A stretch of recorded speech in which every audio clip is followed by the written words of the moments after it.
A few people have pointed me in the direction of Juice WRLD's Cheese and Dope freestyle to check out. One person mentioned it isn't necessarily mental health related, but it would be really good for me to see his freestyling talent. So let's give this a go. Grip that. Sheesh. What you want, L boy? Yeah, I'm calm. Say, when I say about hoes, and I say, cause I got a crazy gun, tell him kill his girlfriend. One more, then I'm hopping on the mic. What you talking about?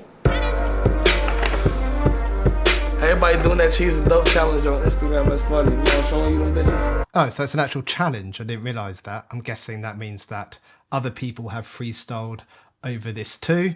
If so, then point me in the direction of some others I might like so I can do a bit of a comparison. Not a video comparison, but just so I can see other ways that people freestyle.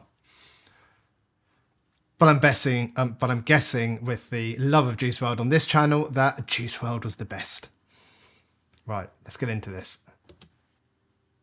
Everybody doing that cheese and dope challenge on Instagram. That's funny. You know, I'm showing you them bitches. What? Cheese and dope shit. The project page.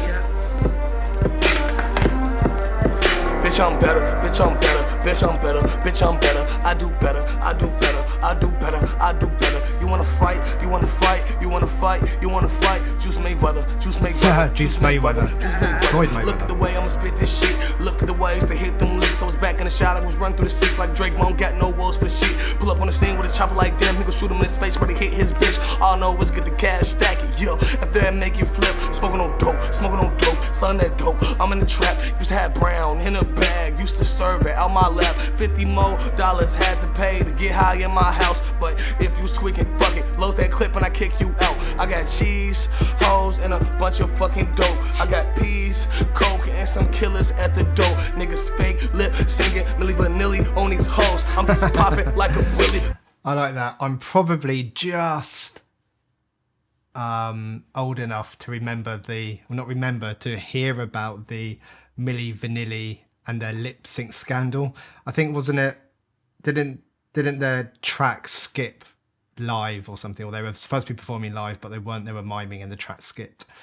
I love this kind of, I don't know if sense of humor is the right term, but these kind of disses that they throw in. I also don't know if diss is really the right term in that, but just the way he relates to kind of popular culture and scandals that have happened before. I just love the way that's kind of thrown in. Niggas fake lip singing Milli Vanilli on these hoes. I'm just popping like a willy, like me Millie on the go. Ayy, off of the molly, I'm a whole different person. Snakes in the grass, but I see the serpent. Run up on me, I get the murking. Gun is a bird, you get the chirping. Ayy, she tell me I'm pretty, I say I'm pretty in person. Ayy, I thank God every day he blessed me with this discernment. I see demons, I see demons, I see angels. My eyes are like cameras and I see it from different angles. Ayy, run up on me, get shot. Gun on my hip, ayy, boy, this bitch hot pocket, yeah, I got a pocket rocket, hey, project pack, I'm a project kid, hit you in your stomach, bullets, you digesting it. I never had no section 8, no, I lived in that section 8, UP University Park, that's where I was at, that's where we fucking stayed, hey, we was in Cal Park, hey, up in the hundreds, hey, niggas in Rosen, hey, getting that money, hey, over east up in the streets, acting grimy, hey, I ain't Doug, but some of my niggas will get a slimy, hey, 40 with that 30, I deserve it. I'm ballin' for that green, I'm shooting on my Larry Bird shit. Niggas know what's up, I'm in the kitchen like I'm shooting like I'm Larry Bird. Larry Bird's a basketball player, right? It's far, I think that's in my mind somewhere from too many years of playing NBA Jam. Let's get back into this. Slimy, hey, 40 with that 30, I deserve it. I'm ballin' for that green, I'm shooting on my Larry Bird shit. Niggas know what's up, I'm in the kitchen like I'm Keurig. Whipping, flipping chickens, heralds of the churches. Niggas know what's up with me in the kitchen with the cutlery. Ballin' Jimmy Butler, rushing now it's Chrissy Tucker. Please get the fuck back before we fuck up your set. Dropping sets, loading text, hit your face and your neck. Bitch, I'm ballin', don't need rebounds, I'm dunking on the bitch. Up in school, I couldn't do no work, I was flunking in. I love the way he's kind of brought that back round to basketball again. So he said something like, I'm balling, I don't need rebounds, I'm dunking or something like that, and playing it back to the Larry Bird line kind of a few lines before. And let's just take this pause. Let's take this as an opportunity for me to say, how does he do this? How does he just keep with the beat and keep coming up with things to say? I'm fascinated by this, especially on a perhaps somewhat geeky neuro level. Why is he so good at this? What is it about his brain that makes him so good at this? I mean, it's clearly way more than just practice. I mean, I've read a lot of literature about how the brain works in terms of trauma.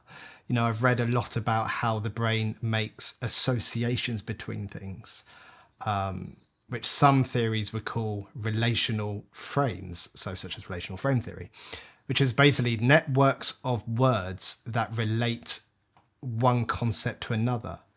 So Juice might rap about being I think he said a project kid, and associated with being a project kid could be poverty from his perspective. And then related to poverty could be threat or violence. So cognitively, to him, they are all related.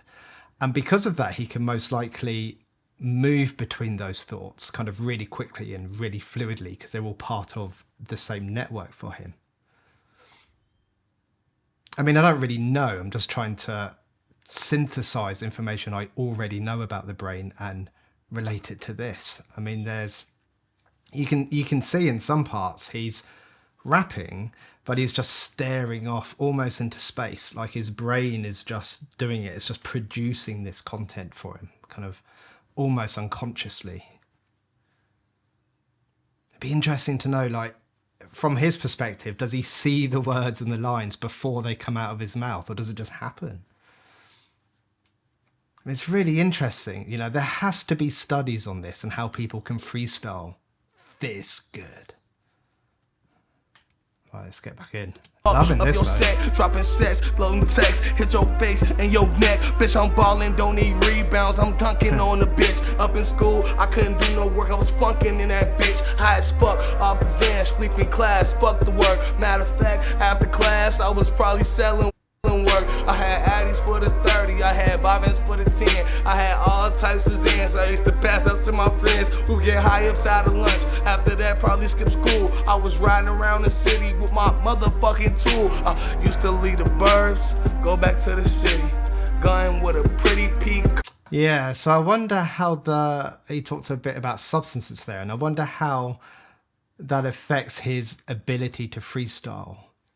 Now, I'm not a subject matter expert on the mechanism of action of substances, but my guess is that most of them have some sort of psychoactive property, so they affect how the brain works. So that must have an impact on cognition and the ability to freestyle, at least to freestyle in a coherent way. And I'm not saying, when I say impact, it must have an impact on it. I'm not saying that's a good impact or a bad impact. I'm just saying it must affect it in some way. And I wonder if he gets better as he takes something. And then I guess it probably depends what that something is. In fact, now I think about this a bit more, I wonder if there's an element of, if he's, say, feeling, I don't know, anxious. So anxiety is coming up for him. And we know that anxiety turns off the thinking part of the brain, the prefrontal cortex. But if he takes something to help with that, so to reduce the anxiety, then maybe the prefrontal cortex kind of comes back online. He has more access to it, and then that assists in his freestyling. I'm guessing here, you know, I'm guessing that this will, you know, the substances will affect him maybe in a helpful way up to a point, but he could take so much that he just can't function. But I bet because of what I was saying earlier regarding this idea of relational frames, which don't really happen consciously because they're all kind of part of a brain network, he can probably freestyle without even thinking about it too much. He just makes all of these connections, and he has the talent to verbalize and articulate that. It's fascinating and incredible to watch and incredible to hear, to witness. Because if I try something like this, I would just say like one line and that would be it. I would have no idea what to say next. After that, probably skip school. I was riding around the city with my motherfucking tool. Used to leave the burbs, go back to the city. Gun with a pretty peacoat, pretty Ricky. You get shot in your back if you think this shit sweet. Mask on me, it ain't Halloween, still trick or treat. All these hoes wanna fuck on me, they can't get dick for free. Matter of fact, can't get dick at all, cause these bitches ain't for me. They be trifling, trying to ride, trying to scheme. If a bitch try to set me on brothers up, I'll leave her on the scene. See, my gun is bisexual. It also knows a lot of big words, it's perplexual. See, bitch, I be flexing and my life is on a pedestal. I'm just like Kiss or something. I got that heavy metal and I'm rocking. He's like just lying on their bed, just chilling as Juice is coming out with his like genius freestyle. She must be so used to him just doing this constantly. I'm guessing that it's like, Juice is flowing again, back to Instagram or whatever. Man, that was cool. He is so talented. I don't want to talk about pain with this one. I don't want to talk about his coping strategies. Let's just appreciate how amazingly talented he was, and what a joy it is to watch genuine skill like this. It feels like I geeked out a little bit too much about the neuroscience and me trying to understand that. But saying that, if you think I should do a bit more research and make a short video about that, then let me know. Other than that, what an incredible experience to catch that on video and to share it. Fantastic. That's it for that one, I think. Take care, everyone. Goodbye.